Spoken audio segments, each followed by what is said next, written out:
नमस्कार। आज world kidney day है और यह हर साल मार्च के दूसरे बृहस्पतिवार के दिन मनाया जाता है।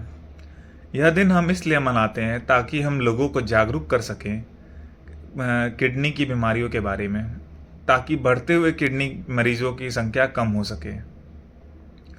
किडनी के खराब होने के प्रमुख कारणों में से एक है डायबिटीज़, दूसरा ब्लड प्रेशर, इसके अलावा ग्लोमेरुलोनेफ्राइटिस, पेन किलर्स इत्यादि। अब सबसे महत्वपूर्ण बात यह जानना है कि आखिर हम किडनी की बीमारियों को रोकें कैसे। तो देखिए, अगर आपको ब्लड शुगर है या आप डायबिटिक हैं तो अपने किडनी का हम एक बार क्रिएटिनिन और यूरिन का टेस्ट कराएं, डॉक्टर के रेगुलर कंसल्ट में रहें और शुगर को कंट्रोल करने की कोशिश करें। दवाइयों को अपने आप से न छोड़ें या दवाइयों को अपने आप से न बदलें। बहुत से लोग ओवर द काउंटर दवाइयाँ लेते हैं, खाते रहते हैं, ना शुगर का भी टेस्ट कराते हैं, ना कभी क्रिएटिनिन कराते हैं, ना कभी यूरिन का टेस्ट कराते हैं, ना कभी किसी डॉक्टर के रेगुलर टच में रहते हैं और उनकी किडनी खराब हो जाती है। देखिए, शुरुआती दौर में एक दवा अगर आप सही समय पे अपने शुगर की दवाइयों को स्टार्ट कर देते हैं, शुगर कंट्रोल करते हैं, तो आपके किडनी का डिजीज़ का प्रोग्रेशन बहुत कम हो जाएगा। इसके अलावा दूसरा कारण है ब्लड प्रेशर। अगर किसी को ब्लड प्रेशर की परेशानी है और वह दवा नहीं खा रहे हैं तो उनमें भी किडनी की बीमारी होने का चांस बहुत ज़्यादा बढ़ जाता है। किडनी अगर ब्लड प्रेशर है तो अपने डॉक्टर से कंसल्ट करें और ब्लड प्रेशर की दवाइयाँ को नियमित खाएं, छोड़ छोड़ के न खाएं। बहुत लोग क्या गलती करते हैं कि ब्लड प्रेशर होता है, दवा खाते हैं, फिर बीपी कंट्रोल हो जाता है, वो दवा बंद कर देते हैं और फिर अचानक से बीपी बढ़ता है तो कभी उनको फालिज मार देता है, कभी हार्ट अटैक हो जाता है और नहीं तो फिर धीरे धीरे किडनी खराब होने लगती है। इसके अलावा बहुत से लोगों को जोड़ों में दर्द रहता है, वो दर्द की दवाइयाँ खाते रहते हैं और किडनी खराब कर लेते हैं। तो यह कुछ प्रमुख कारण है जिन्हें आपको ध्यान देना होगा और इसे किडनी की बीमारियों को अपने लोगों को बताना होगा कि अगर आपको शुगर है, ब्लड प्रेशर है या फिर कहीं दर्द है तो अनावश्यक दर्द की गोलियां ना खाएं। अब किडनी की बीमारी के प्रमुख लक्षण क्या हैं? देखिए, आँखों पे सूजन आना, पैरों पे सूजन आना, थकावट लगना और इसके अलावा पेशाब में प्रोटीन आना, पेशाब में खून आना, पेशाब में जलन होना, आपका क्रिएटिनिन लेवल बढ़ने लगे।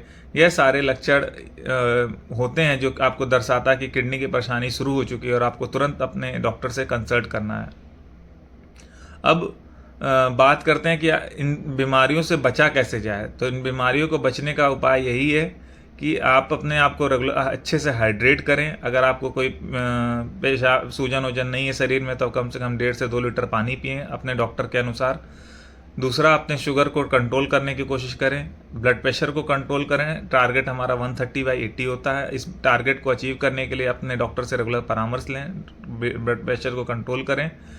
सॉल्ट की मात्रा यानी नमक की मात्रा को कम करें, इसमें सॉल्ट रेस्ट्रिक्शन जो होता है हमारा लगभग 3 ग्राम पर डे का होता है। इसके अलावा प्रोटीन रिक्वायरमेंट आपकी जो है वो अपने डॉक्टर से रेगुलर पूछते रहें कि कितना लेना है। आमतौर पे जो 1 ग्राम पर केजी बॉडी वेट के हिसाब से प्रोटीन रिक्वायरमेंट होती है, अगर आपको किडनी की परेशानी है तो उसे हमें 0.6 to 0.8 ग्राम पर केजी तक कर देना होता है, यानी कम कर देना होता है। और एनिमल मीट यानी गोश्त, मछली, इन सब का सेवन बिल्कुल ना के बराबर करना है। और खाने में अपने लो पोटेशियम डाइट लेनी है। जिन भी चीज़ों में पोटेशियम ज़्यादा होता है वो हमें नहीं लेना, जैसे केला हुआ, नारियल पानी हुआ, ये सब आपको अपने डाइट में मिनिमम कर देना है। और इस तरीके से आप अपने किडनी को हेल्दी रख सकते हैं। किडनी को हेल्दी रखने के साथ साथ आप अपने इन्वायरमेंट को भी हेल्दी रख सकते हैं, क्योंकि अगर कोई मरीज़ डायलिसिस पे चला जाता है तो उसका एक डायलिसिस पे इतना कार्बन रिलीज़ होता है जितना कि कोई एक इंडस्ट्री लगभग साल भर में निकालती है। तो आप अपनी बीमारी को बचा रहे हैं, साथ में अपने एनवायरनमेंट को भी बचा रहे हैं अगर आप इन सब चीज़ों का पालन करते हैं। तो डॉक्टर से रेगुलर टच में रहें, अनावश्यक दवाइयाँ ना लें, शुगर बीपी कंट्रोल करें और पेन किलर्स ना लें। हाइड्रेट रखें खुद को, रेगुलर ये स्क्रीनिंग कराते रहे। अगर आप डायबिटिक हैं, हाइपरटेंसिव हैं, आपको कोई लक्षण भी नहीं फिर भी साल में एक बार अपना क्रिएटिनिन यूरिन टेस्ट जरूर कराएं और डॉक्टर से कंसल्ट करें। धन्यवाद।